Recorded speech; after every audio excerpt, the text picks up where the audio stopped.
আমের গন্ধে না পেটটা বড়ই খিদেতে মোচড় দিচ্ছে গিন্নি। তাই বলি, ওরকম বাঁকা চোখে পাকা আমের দিকে তাকিয়ে আছো কেন? এখন ঘর থেকে পত্রপাঠ বিদায় হও দেখি। এই যাও যাও যাও, রাজসভায় যাও। সারাদিন শুধু খাই খাই খাই। ওহ, আজকে তো রাজবাড়িতে ভোজ। এই যাও না, তৈরি হয়ে নাও। ওহ, তুমি তো আম কেটে দিলে না, যাক রাজবাড়ি গিয়েই খাবো বৈদ্যর বাগানের আম। পেটটা ঠিক থাকলেই হয়। ওহ, দেখো মা, দেখো। ওহ,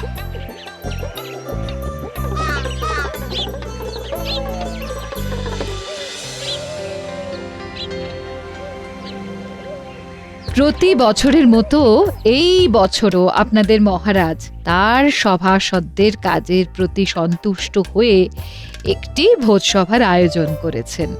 সকলে পেট ভরে খাবেন, কেউ কোনো লজ্জা করবেন না কিন্তু। আমিও লজ্জা করব না। লজ্জা তো নারীর অলংকার, আপনি কেন লজ্জা পাবেন? গোপাল, তুমি একটু খাওয়ার সময় মহারাজের দিকে নজর রেখো। ওনার যে বয়স হচ্ছে, উনি সে কথা ভুলেই যান। তুমি মহারাজের পাশেই বসো গোপাল। রানী, অনেক হয়েছে, আর হাতে হাঁড়ি ভেঙো না তো। এবারে গরম গরম লুচি, আলুর দম, রসগোল্লা, কালো জাম আর ভালো আম দিতে বলো।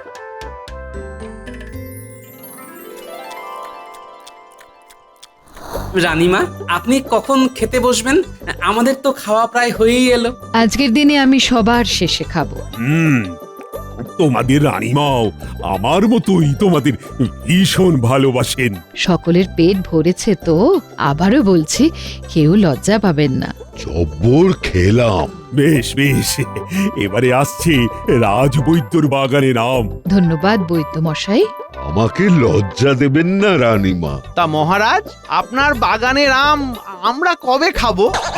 আপাতত বৈদ্যর বাগানের আম খাও, তবে হ্যাঁ, আমার বাগানের আমগুলো পাড়ার ব্যবস্থা করতে হবে। মহারাজ, আপনি আম পাড়ার দায়িত্বটা আবার মন্ত্রী মশাইকে দেবেন না। তাহলে কিন্তু একটা আমও আপনি পাবেন না, সব উনি বেচে দেবেন। আমি বেচলে তো তাও সেটা তো বাজার মারফত সাধারণ মানুষের পেটে যাবে, আর তুমি আম বাগানে গেলে তো সব আম তোমার একার পেটেই চলে যাবে গোপাল। আচ্ছা আচ্ছা, হয়েছে হয়েছে, থামো তো সবাই। এবার চলো মন ভরে সবাই বৈদ্যর বাগানের আম খাই। কে আছো? আম নিয়ে এসো।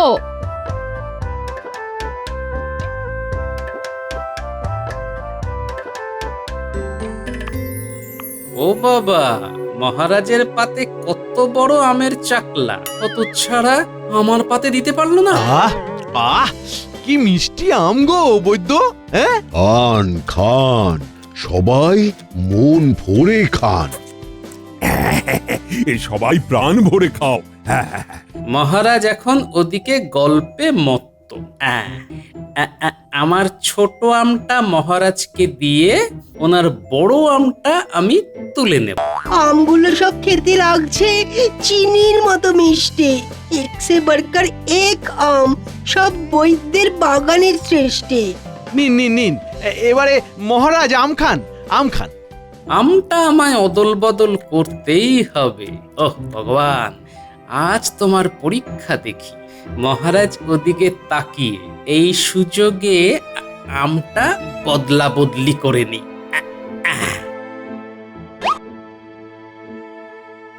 কি কি, হ্যাঁ, গোপাল আম চুরি করে নিচ্ছে, তাও আবার মহারাজের পাত থেকে। দাঁড়াও দাঁড়াও, এবার গোপাল তোমাকে আমি দেখাচ্ছি, দাঁড়াও। আহ আহ, বেশ, হ্যাঁ, ভালোই মিষ্টি আম। তাহলে সবাই এখন যে যার বাড়ি গিয়ে ভাত ঘুম দাও। মহারাজ, আপনার পাত থেকে বড় আমটা গোপাল চুরি করলো, বুঝতে পারলেন না? গোপাল চোর? আগে আম চোর। আমচোর? তাহলে মন্ত্রী কি আমায় দেখে ফেললো নাকি? এই সেরেছে, তাই হবে। ও ভগবান, তুমি আমাকে পথও দেখালে আবার ফাঁসিও দিলে। এ কেমন লীলা তোমার! গোপাল আবার কখন আম চুরি করে? আমি তো নিজের পা থেকেই আম খেলাম। একটু আগেই আপনি কথা বলতে ব্যস্ত ছিলেন, সেই সুযোগে আপনার আমের বড় টুকরো চাকলাটা সরিয়েছে। কিন্তু আমার আমের চাকলাটা তো ছোট ছিল। সেটা তো গোপালের হাতের খেলের জন্য হয়েছে মহারাজ। সে নিজের পাতের আমের ছোট টুকরোটা আপনার পাতে রেখে আপনার পাতের বড় টুকরোটা নিজে নিয়ে নিয়েছে। সে কি? গোপাল, এসব কি শুনছি? বুকের পাটা থাকলে স্বীকার করো গোপাল। আগে মহারাজ, হ্যাঁ মন্ত্রী মশাই ঠিকই বলছেন, তবে এই ঘটনাটাকে ওই চুরি করা বলে না, বদলা বদলি বলে মহারাজ। চলুন হাত ধুয়ে রাজসভায় গিয়ে আলোচনা করি। হ্যাঁ হ্যাঁ হ্যাঁ, চলো চলো চলো। চোরের মায়ের বড় গলা। তা তুমি হুট করে এমন কাজ করলে কেন গোপাল? আম পেলে আমি শুধু বদলা বদলি নয়, অনেক কিছু করে দেখিয়ে দিতে পারতাম। আমার এতগুলো আম বাগান, আমি কিছু করতে পারলাম না, শুধু এই কবচ হয়ে আম খেয়ে গেলাম। আর তুমি কি না? আমার যদি আপনার মতো আমের বাগান থাকতো তাহলে দেখিয়ে দিতাম আপনার থেকেও কিভাবে আরো ধনী হওয়া যায়। এই, তুমি কি আমার সাথে বাজি ধরবে নাকি গোপাল? আমারই আমের বাগান নিয়ে আমার থেকেও আরো বেশি ধনী হওয়ার বাজি ধরতে চাইছো? হ্যাঁ, ধরতেই পারি কি হিম্মত! মহারাজ, আমি বাজি ধরতে রাজি। আপনি আমায় শুধু আপনার আমের কখানা বাগান দিন, দেখবেন আমি আপনার থেকেও অনেক বেশি বিত্তবান হয়ে গেছি। কি এত বড় কথা? ও মন্ত্রী, কি করব বলো তো? মহারাজ, গোপাল 7 জন্মেও আমের বাগান নিয়ে আপনার থেকে ধনী হতে পারবে না। ও খালি আম চুরি করতেই পারে। তাহলে বাজি ধরতেই পারি, কি বলো মন্ত্রী? আমি বলছি, চোখ কান বুঝে বাজি লড়ুন মহারাজ, চোখ কান বুঝে। বেশ গোপাল, আমি বাজি ধরছি। আর আমার একটা প্রাথমিক শর্ত আছে, যেটা সকলের সামনে আমি একদম আম বাগানে গিয়ে বলবো। চলো সবাই আম বাগানে চলো।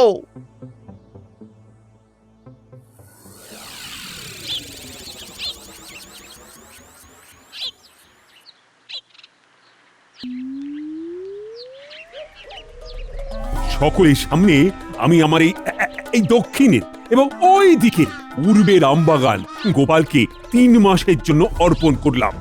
গোপাল, ঠিক 3 মাস বাদে যদি তুমি এই বাজি না জিততে পারো তাহলে পরিবার নিয়ে তোমায় এই রাজ্য ছাড়তে হবে। আর মহারাজ, যদি আমি জিতে যাই তাহলে? তাহলে এই রাজ্যের নাম পরিবর্তিত হয়ে তোমার নাম অনুসারে হবে গোপাল নগর। কি রাজি তো? হ্যাঁ মহারাজ, আলবাত রাজি। দেখা যাক পরবর্তী 3 মাসে তুমি আমার থেকেও ধনী হয়ে এই রাজ্যের নাম নিজের নামে করতে পারো, নাকি এই রাজ্য ছেড়ে অন্য রাজ্যের বাসিন্দা হও। হ্যাঁ মহারাজ, সময়ই কথা বলবে। ঠিক 3 মাস বাদে মহারাজের সিন্ধুকে সঞ্চিত মোহর এবং গোপালের আয়ের মোহর গোনা হবে। দেখা যাক কে জেতে আর কে হারে।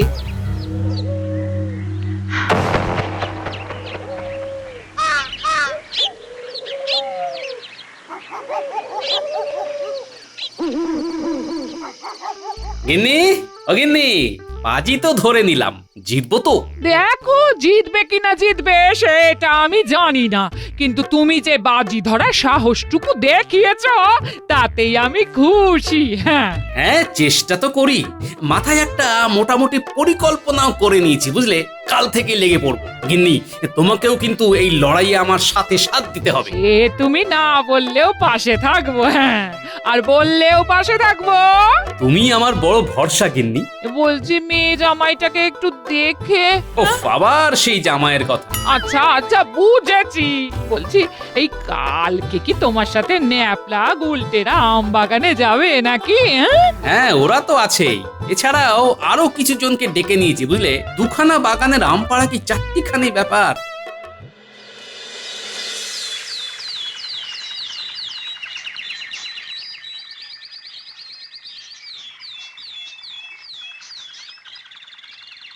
দাদু, ও দিদা, দরজা খোলো। আমরা এসে গেছি। আম বাগানে যাই রে যাই।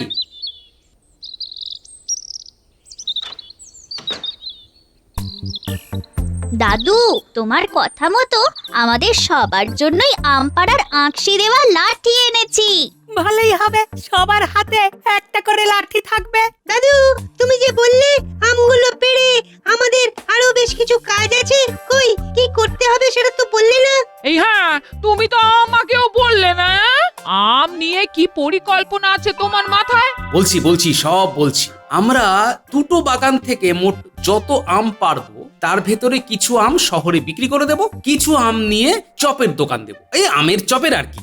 আর কিছু আম নিয়ে আমের শরবতের দোকান হবে। তারপরে বাকি যা আম থাকবে সেগুলো নিয়ে আমার অন্য পরিকল্পনা আছে। সেটা আবার পরে বলবো, এখন নয়। এখন সবাই চলো আগে গিয়ে আম পাড়ি।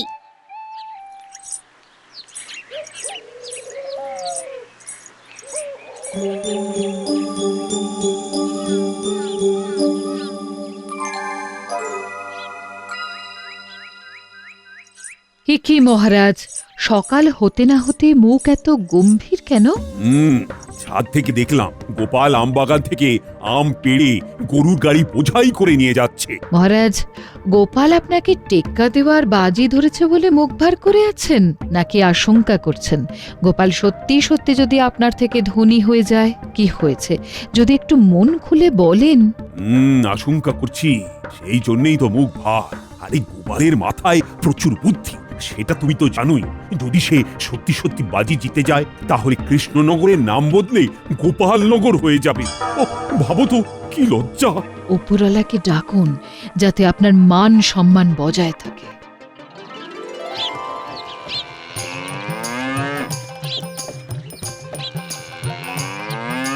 গিন্নি, ও গিন্নি, মাত্র 8 গাড়ি বোঝাই আম এনেছি, একটু ধুয়ে দাও না। মা, বাবা, টুকি, আমি আপনাদের বাড়িতে একটু ঢুকি। এই কে কে কে রে? গলাটা খুব চেনা চেনা লাগছে। কে? মা, আমরা। ওহো মা, আয় আয় আয়, এসো এসো বাবা জীবন, এসো। আয় মা আয়। উফ, ভালো আছেন বাবা? একটু আগে পর্যন্ত ভালোই ছিলাম বাবা, কিন্তু এখন অসুস্থ বোধ করছি বাবা। অসুস্থ লাগছে? ভগবানকে ডাকুন, কার যে কখন কি হয়। মনে হচ্ছে ঠিক সময়ে এসেছি। কি কি বললে? আর তোমরা এখন এইখানে? কি ব্যাপার? হাওয়া বদল করতে চলে এলাম টুকুস করে। কদিন থেকে তারপর যাব বাবা। দেখো তোমার কদিন যাতে আবার বেশি দিন না হয়। বাবা, এই দালানে ভর্তি আম যে, কি ব্যাপার? আমি কি একটু খাবো? না বাবা, এগুলো খাওয়ার জন্য নয়। বাবা, একটু বলো না কি হয়েছে? আসলে মা, আমি মহারাজের সাথে বাজি ধরেছি বুঝলি। বলেছি ওনার থেকেও ধনী হওয়ার ক্ষমতা আমার আছে। বলেছি ওনার বাগানের আম নিয়েই আমি আমার ক্ষমতায় অনেক কিছু করে ওনাকে ধনী হয়ে দেখাবো। ও বুঝেছি, তা এগুলো ওনার বাগানেরই আম, তাই তো? হ্যাঁ মা, এই আমগুলো নিয়ে কিছু শহরে বিক্রি করব, কিছু আম নিয়ে শরবতের দোকান দেব, আর কিছু আম নিয়ে আমের চপের দোকান খুলব। তারপর অবশিষ্ট আমগুলো দিয়ে আম তেল, আমের আচার, আম সত্ত্ব। বাবা, এইগুলো করতে অনেক লোক লাগবে তো। তারপর 1-2 দিন অন্তর অন্তর আরো আম নিশ্চয়ই আসবে। হ্যাঁ মা, আম তো আসতেই থাকবে, তারপর ঝাড়াই বাছাই ধোয়ার ব্যাপারও আছে। এদিকে অত লোকও নেই, কি যে হবে তাই ভাবছি বুঝলি।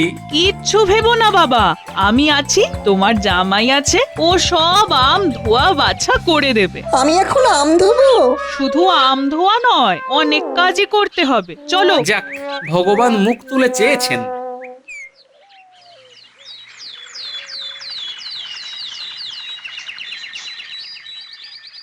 তাহলে আমি বেরোলাম। হ্যাঁ, শহরে আমগুলো বেচে ফিরতে ফিরতে প্রায় সন্ধে হয়ে যাবে বুঝলে। আমিও তাহলে আমের শরবতের ঠেলা গাড়ি নিয়ে বেরোচ্ছি। আমি আর জামাই তাহলে বিকেলের দিকে আমের চপের দোকান খুলতে যাব। হ্যাঁ, সবাই সাবধানে থেকো, মনে রেখো এই লড়াইটা আমাদের মাস 2-3 ধরে করতে হবে। আমরা কখনোই ব্যবসার থেকে অর্জিত টাকা নিজেদের কাজে লাগাবো না। যা রোজগার হবে তাই দিয়েই আবার ব্যবসার মূলধন অর্থাৎ আম কিনবো। মহারাজ ভেবেছেন তুমি একা কি করবে? এখন আমরা সবাই সবাই তোমার পাশে আছি। হ্যাঁ,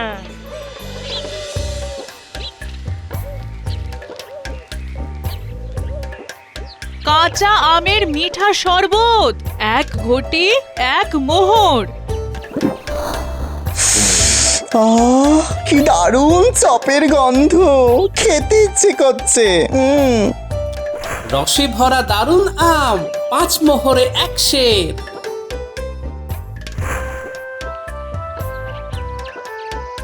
৩৫,৯৯৯ আর এই একটা। তাহলে হলো সর্বমোট ৩৬,০০০টা মোহর। আমি ভাবতেই পারছি না গো।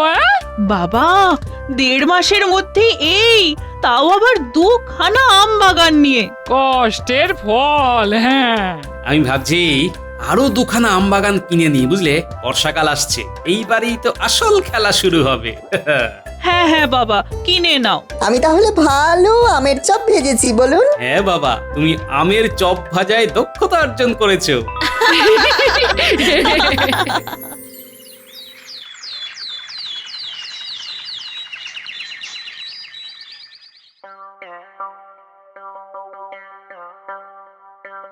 কি ব্যাপার গোপাল, এখন রাজসভায় যে? কি ব্যবসা লাটে উঠলো নাকি? আগে না মন্ত্রী মশাই, মহারাজ, আমি আপনার থেকে 2খানা আম বাগান কিনতে চাই। কি? আম বাগান কিনবে? হ্যাঁ। এত সমৃদ্ধি হয়েছে তোমার। এই মন্ত্রী, আমার মোহর গোনো, তারপর গোপালেরটাও গুনবে। 3 মাস হতে পারলো না, এখনই কিনা বাগান কিনতে চায়। মোহর তো গোনাই আছে, আর কত আছে সেটা একটা কাগজের মধ্যে লেখাও আছে। আমি এক্ষুনি সিন্ধুক থেকে নিয়ে আসছি।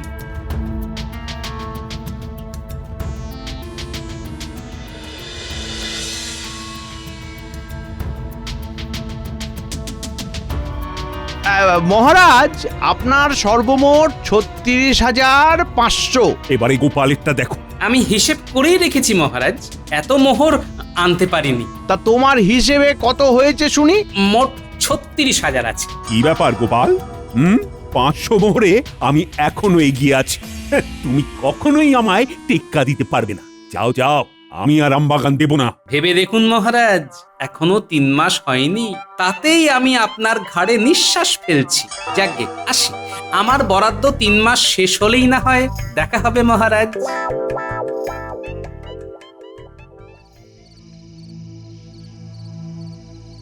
কি ব্যাপার গিন্নি, সারা বাড়ি অন্ধকার করে বসে? মন খারাপ লাগছে গো, এই মেয়েটা চলে গেল। হ্যাঁ, তুমি সারাদিন কোথায় ছিলে?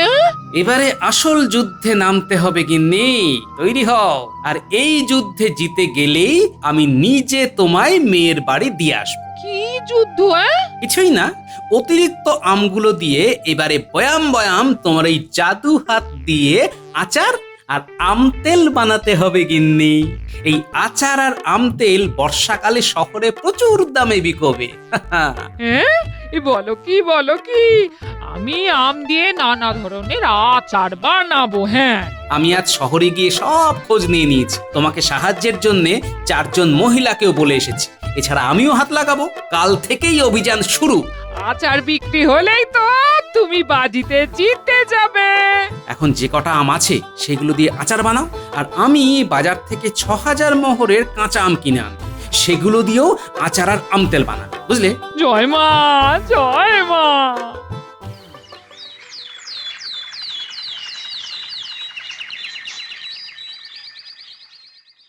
কি ব্যাপার, গোপালের মুখে এত হাসি যে?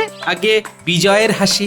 গোপাল, এত স্পর্ধা, এত আত্মবিশ্বাস ভালো নয়। মাঝে মাঝে আত্মবিশ্বাসটা প্রকাশ্যে আনা ভালো মহারাজ।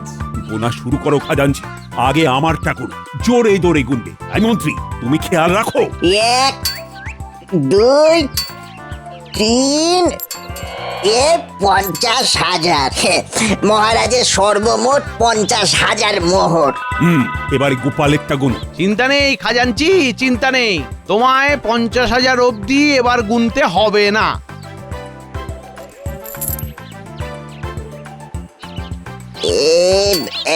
এক 2 3 49,999। কি হলো খাজাঞ্চি, সব মোহর শেষ তাই তো?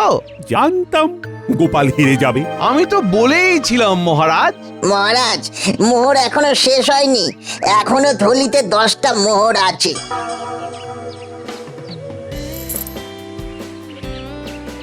মানে গোপাল দাদা সর্বমোট 50,009 খানা মোহর। তার মানে গোপাল জিতে গেল। আমার কৃষ্ণনগর কি তবে গোপালনগর হয়ে যাবে? মহারাজ, আপনাকে পরাজিত করার ইচ্ছা আমার প্রকৃতভাবে একদমই নেই মহারাজ। আমি শুধু এই কাজটা করেছি আপনাকে এটা বোঝানোর জন্য যে এই প্রকৃতি আমাদের কাছে তার প্রাকৃতিক সম্পদ ঢেলে রেখেছে, অথচ আমরা বুদ্ধিমান মানুষ হয়েও তা কাজে লাগাই। দেখুন মহারাজ, আপনার কাছে আম বাগান আছে, আপনি চাইলেই আপনার বাগানের আম দিয়ে ব্যবসা করে আরো ধনবান হতে পারতেন, কিন্তু আপনি তা করেননি। সেখানে আমি একজন সাধারণ প্রজা হয়ে খেটে ব্যবসা করে আপনার থেকে 9টা মোহরের বেশি মালিক হয়ে আপনার থেকেও ধনী মহারাজ। সুতরাং শুধু বুদ্ধি থাকলেই হয় না, সেই বুদ্ধিকে সঠিক খাতে কাজে লাগানোটাই হলো আসল বুদ্ধিমানের পরিচয়। তার সাথে ইচ্ছাও থাকতে হয়। এই কে বললো রে মন্ত্রী? দাঁড়াও মন্ত্রী, তোমার হচ্ছে। আয়, কে আছিস? কারাগারটা খোল। আজ ওর উস্কানিতেই আমি বাজি হারলাম। পালাও পালাও পালাও। মহারাজ, আমার ঘাট থেকে শুধু 3 মাস আগে আপনার পাত থেকে আম অদল বদল করার দোষ মকুব করে দিন মহারাজ। বেশ বেশ, সব মুকুব। এবার বেটা মন্ত্রীকে আমি আচ্ছা করে ধোলাই দেব। মন্ত্রী দাঁড়াও, দাঁড়াও মন্ত্রী। আয় আয় মন্ত্রী, দাঁড়াও দাঁড়াও দাঁড়াও মন্ত্রী।